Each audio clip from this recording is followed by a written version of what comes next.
pour rester fidèle artificiellement, c'est-à-dire en théorie, à cette histoire de la philosophie occidentale, telle qu'elle est évoluée, vers la disparition de la substance et retour au sujet comme prémisse cogito, qui postule tout de suite comme une donation extraordinaire. Le monde reste existentiel. Très bien, nous pensons, oui, c'est indéniable, mais c'est encore plus évident que nous ne pensons pas suffisamment et nous pensons rarement et nous pensons au moment de alerte, risque, danger, angoisse, trauma, post-trauma, et ainsi de suite, c'est-à-dire phénomène extrême ou quelque chose qui dépasse la phénoménalité, c'est-à-dire régularité catégorielle de ce qui nous est ouvert comme intuition, comme donation. Ce sont des mots très très chics, élégants.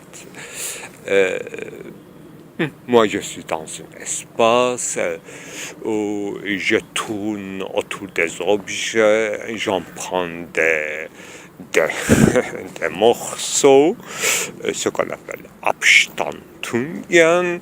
Très bien, je me promène dans une discontinuité alors que c'est une succession et une sorte de permanence dans le temps. Alors, le temps, qu'est-ce que c'est?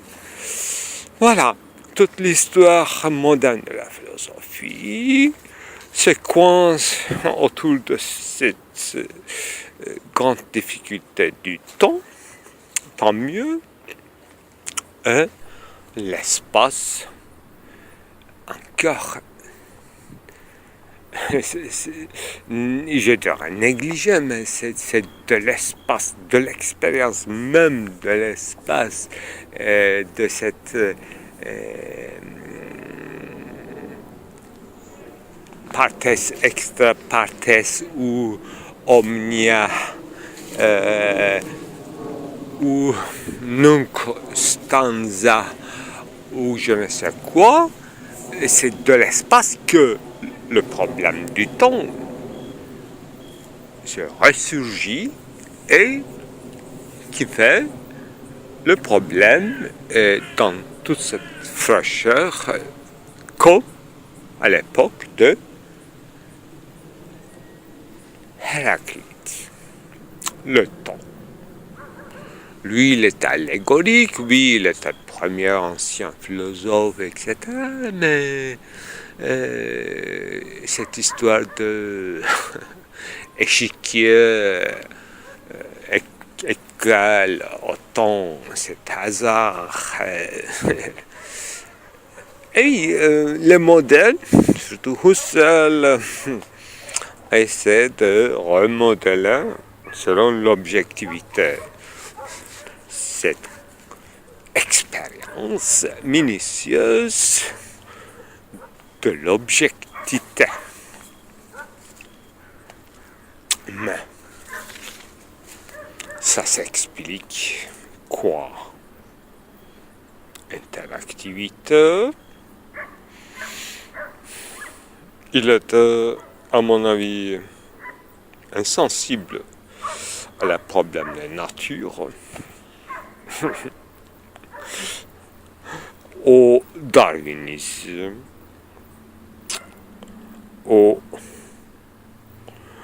à la politique sociale, Adam Smith, Marx,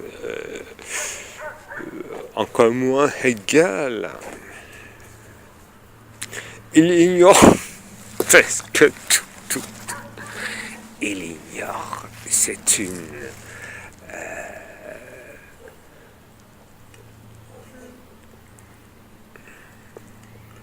Il ignore pour...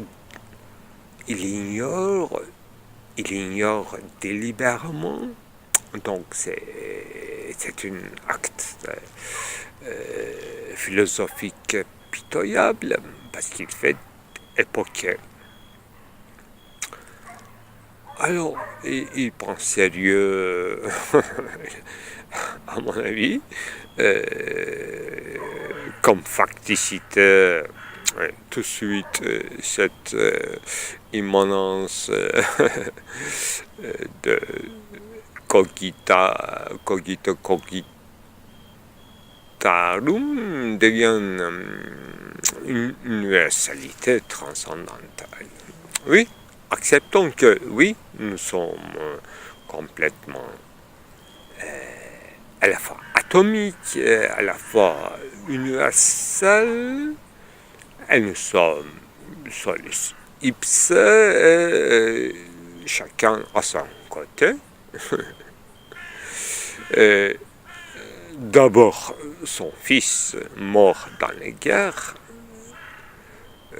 comme son autre et son même, fait la même expérience ouverte de l'objet.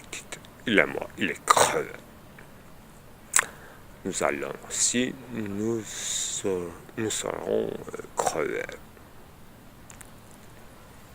Alors, comme il rallonge ses analyses, alors il y a une revue des renouvellements, rénovation, ou revenir des concepts philosophiques comme noesis, noema, ego cogito cogitarum. Et il a débuté, voilà, intentionnalité. Donc, un sujet libre qui se promène, qui pointe des actes, qui tournent autour des choses. Alors que aujourd'hui, nous avons plus ce temps. Les choses, les phénomènes n'apparaissent dans une inflagration, imposition,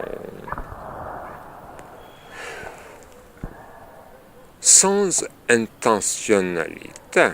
Ah oui, le choix est encore possible, même volonté libre, on peut fermer la boutique à toutes sortes d'événements, mais l'événement de l'événement, c'est-à-dire l'horizon qui connaît bien, là, on ne peut pas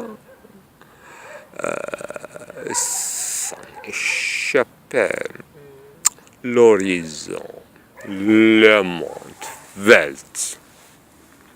Finalement, il trouve bon chemin, donc, en commençant par la subjectivité cartésienne, il redécouvre le monde,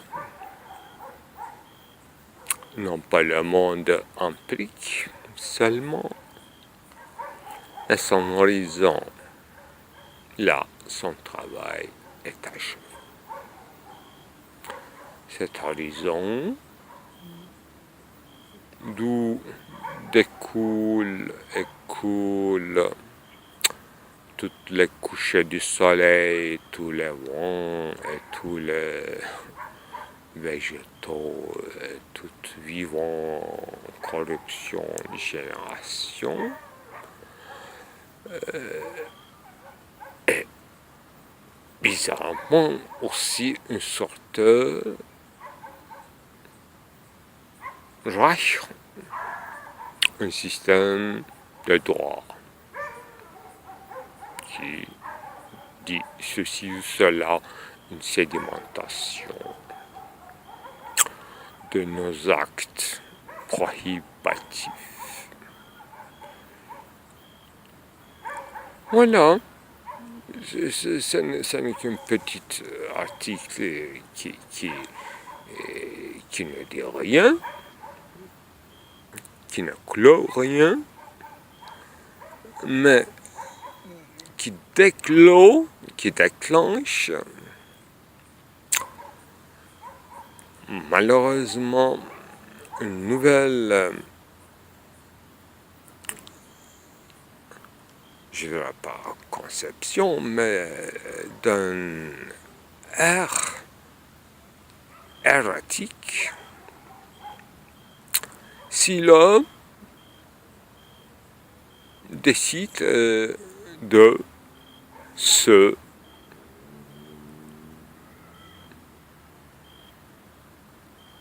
non pas comparer, mais se faire une sorte de voisin en face de la nature.